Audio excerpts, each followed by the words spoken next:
asalaamaaleykum mbokk yi déglu dal leen ak jàmm démb gouvernement bi daal dinay indi ay leeral ci xew-xew yu bëri yi nga xam ne moom la ñu nemmeeku fan yi yëpp ba ca njëkk moom mooy parti bi di Pastef mi nga xam ne dañu ko tasar li nga xam ne kon moom moo xewoon di ab attaque fa li nga xam ne moom mooy ca Yaraax ci benn bus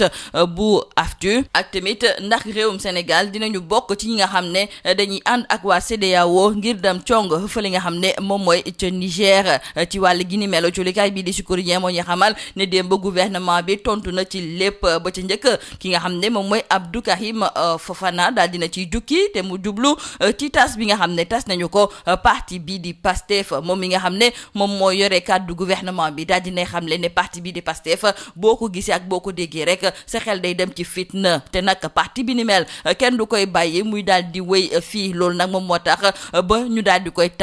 tasaar ba mu ca jógee kii di Abdou Karim Fofana daal dinay jukki jëmale ko ci attaque ba ñu defoon ci bus bu ligne 65 bu AFTU moom muy xam leen ne lañ cay laam-laamee di ko ŋawte loolu yëpp dara nekku ci dëgg maanaam daal ne loolu yëpp dara nekku ci dëgg ndaxte bus boobu kay dañ koo attaqué ak ay cocktail molotov am nañu ci am ay gaañu-gaañu ñu ngi toll ci juróom Abdou Karim Fofana ci biir colikaay bii di Sud Quotidien su naataango yi daal di lim turu nit ñi nga xam ne ñoom ñoo amee gaañu-gaañu seen ak tamit fan la ñu dëkk moom muy xamle ne loolu nga xam ne moom la ñu def jëmale ko ci wàllu bus boobu de du leneen lu dul attaque terroriste ba mu pare nag joriñ gu ñu dénk wàllu bitim réew di Maître Aïssata Tall Sall moom moo daal di jukki jëmale ko ci réewum Sénégal mi nga xam ne dina lëkkaloo ak waa CEDEAO ngir su fekkente ne ab cong dañu koy amal foofu nga xam ne moom mooy ca Niger kon nañu xam ne waa Sénégal dinañu fa yónni seeni ay nit autolikaay bi di l'info kon di ñëwaat ci tontu yi nga xam ne moom la gouvernement bi daal di tontu jëmale ko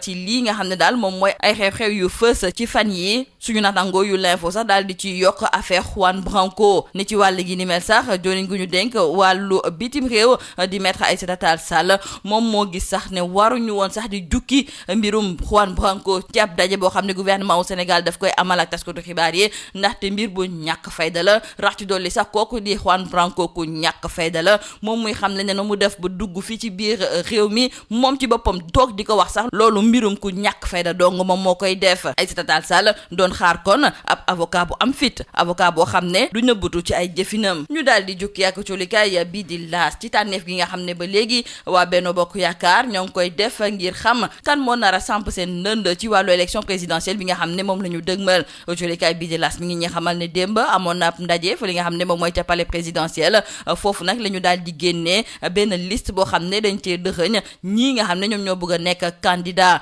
colikaay bii di laas daal di tudd turu ki nga xam ne moom mooy Amadou Ba wante it turu Abdoulaye Daouda Diallo fàttewu ñu tamit Mouhamadou Makhtar Cissé wante it tudd nañu fa nag turu ki nga xam ne moom mooy Soxna Awa Diop Mbacké nekk ministre conseiller ca présidence de la République colikaay bii di Tribune du ñu xamal tamit ne ci wàllu liste boobu tamit turu kii nga xam ne de moom mooy Mohamed Boun Abdallah Dionne fës na fa te dafa mel ni sax ne moom la Macky gën a tànn ndaxte ma ngay waxtaan bu baax a baax ak ki nga xam ne moom mooy Abdoulaye Daouda Diallo ak tamit Amadou Ba ngir fexe ba bu ñu fësalee turu Boun Abdallah Dionne du am kenn ku ci gedd wanteew colikaay bii di enquête mi ngi ñu xamal ne gedd kay tàmbale naa am ndaxte ki nga xam ne moom mooy Mouhamadou Makhtar Cissé démb moom dafa daal di xamle ne bëggul nekk candidat ngir élection yi nga xam ne moom la ñu dëgmal ba mu fa jógee nag mu daal di jóg génn ci ndaje boobu li am ba des daal colikaay bii di enquête moom ma ngay xamle ne wër ga ñuy wër candidat ca coalition Benno Bokk Yaakaar mi ngi tàmbale nag di metti ci njeexteelu ay bés bi lépp dina leer ci ay mbirum Karim Wade ki nga xam ne moom mooy Khalifa Sall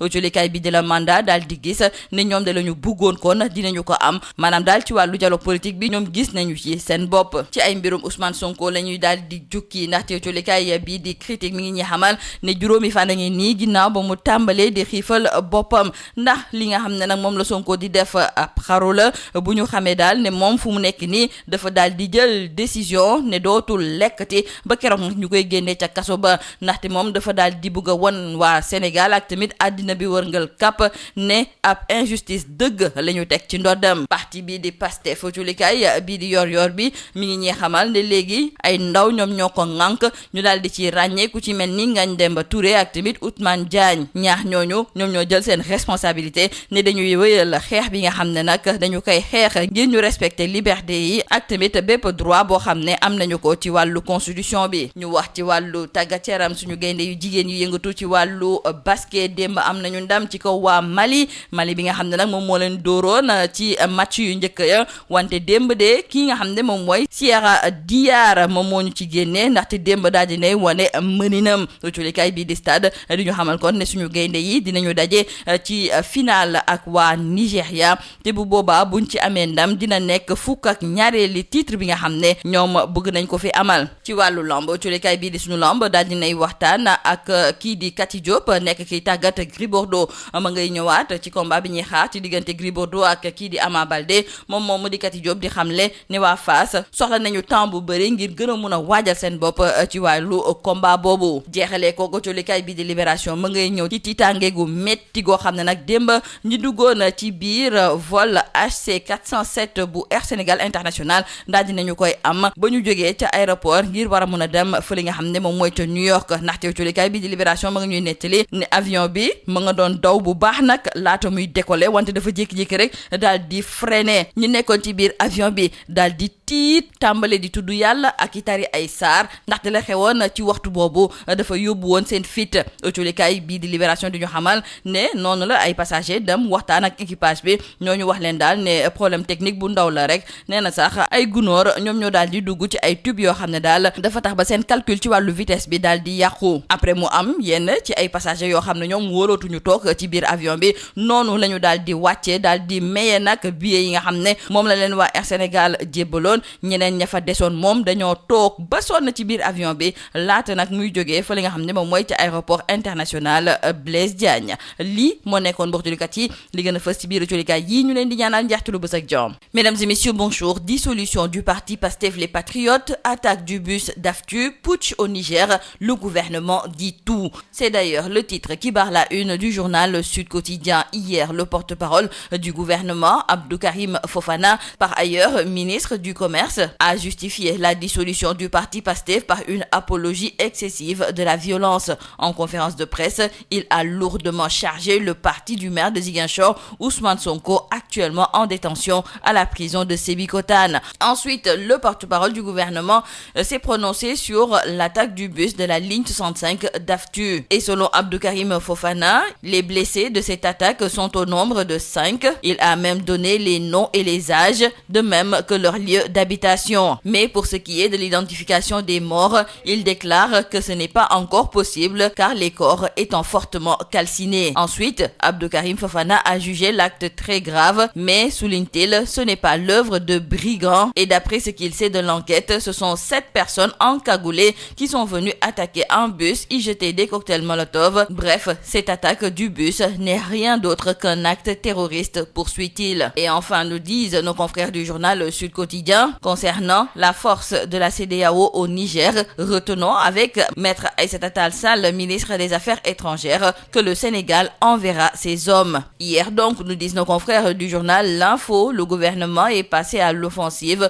surtout concernant la dissolution de Pastef, mais aussi l'affaire Juan Branco. Et c'est d'ailleurs pour signaler que cette affaire ne mérite pas d'être évoquée dans une conférence de presse du gouvernement parce que c'est un homme qui ne s'assume pas. Pour Maître Aïssata Tall Sall, Juan Branco a fait preuve d'un double acte de lâcheté car le simple fait de retracer la voie par laquelle il est rentré prouve à suffisance l'acte de lâcheté pour quelqu'un qui prêche le courage et la témérité. Elle pense qu'il y a meilleure posture que cela. Parlons à présent avec nos confrères du quotidien L'As de ce suspense qui a trop duré concernant le choix du candidat de Benno Bokk Yakaar. En tout cas, selon nos confrères de L'As, c'est toujours le suspense autour de la désignation du candidat du pouvoir pour la prochaine élection présidentielle. Mais selon des sources du quotidien L'As, la rencontre d'hier au Palais a permis de désigner les 11 candidats à la candidature de la coalition Benno Bokk Yakaar. Et parmi ces 11, nos confrères citent l'actuel Premier ministre Amadou Ba, qui est le choix logique et même initial du chef de l'État. Nos confrères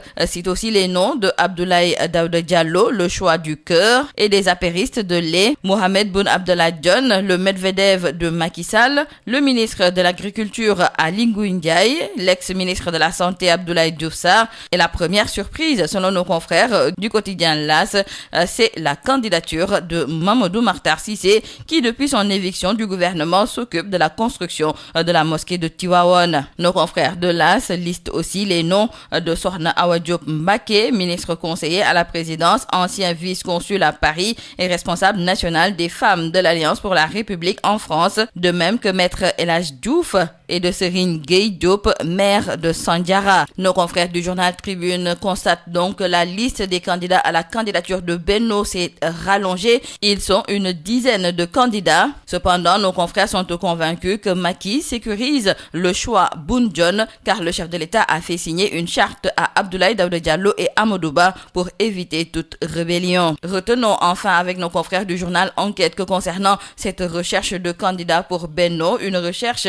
qui se révèle être une gageure. Et hier, lors de la rencontre, des primaires ont été évoquées puis abandonnées faute de temps pour les organiser. Et toujours lors de cette rencontre, nos confrères écrivent que Mamadou Makhtar Cissé, auditionné par Niasse, a décliné toute candidature et a même quitté la rencontre. Cependant, pour ce qui est du deal entre Macky, Khalifa et Karim, nos confrères du journal Le Mandat trouvent que tout sera finalisé ce week-end. Déjà 5 jours que le leader du parti PASTEF a décidé de ne plus s'alimenter pour protester contre son emprisonnement. Nos confrères du journal Critique se posent la question de savoir si Sonko ne serait pas suicidaire, car cette option radicale du maire de Ziguinchor fait craindre le pire et renseigne des sacrifices prévus pour mettre en évidence l'injustice dont il est victime. Concernant toujours le parti PASTEF, nos confrères de Yoor Yoorbi nous présentent aujourd'hui les nouvelles icônes de la résistance patriotique. Il s'agit de Ngagne Demba Touré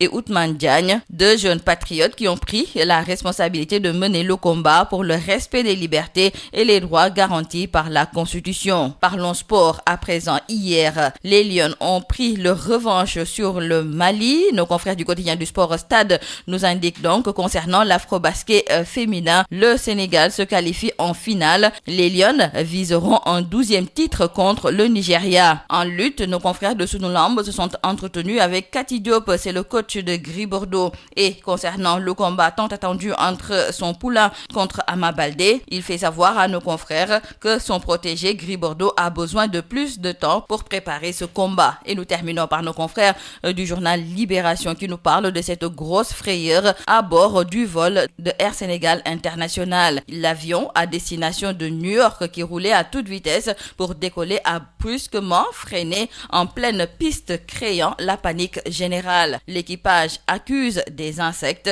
et malgré ses assurances et dans un brouhaha total, plus de 20 passagers ont offert leur billet à Air Sénégal avant de se barrer de l'avion. Le reste des passagers a été bloqué dans l'appareil de 16h jusqu'à 20h30 avant le décollage de l'avion. Le plus dramatique selon nos confrères, c'est que ce vol était prévu pour le 3 août à 2h du matin avant d'être reporté sans explication. C'est tout à vos journaux et très bonne lecture.